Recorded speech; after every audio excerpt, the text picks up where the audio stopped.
তো আবার চলে এসেছি একটি নতুন ভিডিওর সাথে। তো দেখো মা আজকে এখানে হচ্ছে মাছগুলো ভালো মতো ধুয়ে নিচ্ছে। এখানে হচ্ছে কাতলা মাছ আছে আর চিংড়ি মাছ আছে, কিন্তু এখানে মা হচ্ছে কাতলা মাছের রেসিপিটা আপনাদের সাথে শেয়ার করছে। তো দেখতেই পাচ্ছেন এখানে হচ্ছে মাছগুলোর মধ্যে নুন আর হলুদ মাখিয়ে এরপর মানে গরম তেলের মধ্যে মাছগুলোকে এক এক করে ছেড়ে দিয়ে এটাকে হচ্ছে কড়া করে একটু মানে মাছগুলো ভাজবে।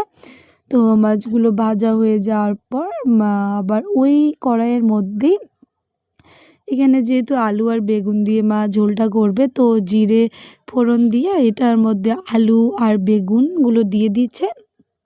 তো এখানে এখন হচ্ছে নুন আর হলুদ দিয়েছে মা। তো এরপর হচ্ছে এখানে একটু লঙ্কার গুঁড়ো আর সামান্য জিরে গুঁড়ো একটু দিয়ে তারপর ভালো মতো মা এটাকে কষিয়ে নেবে, যাতে আলু আর বেগুনটা ভালো মতো একটু ভাজা হয়ে যায়, না হলে তো সেদ্ধ হতে টাইম লাগে। তো এখন দেখতে পাচ্ছেন এখানে হচ্ছে মা আলু আর বেগুনটাকে ভালো মতো কষিয়ে নিচ্ছে। তো এরপর মা এখানে হচ্ছে জল দিয়ে দিবে। আপনারা যে পরিমাণ ঝোলটা রাখবেন তো সেই পরিমাণ ঝোলটা দিয়ে দিবেন। তো এখানে মা একটু জল দিয়ে কিছুক্ষণ কষিয়ে নেবে। তারপর কষানো হয়ে যাওয়ার পর মা হচ্ছে বেশ কিছুটা হলো এখানে জল দিয়ে দিবে।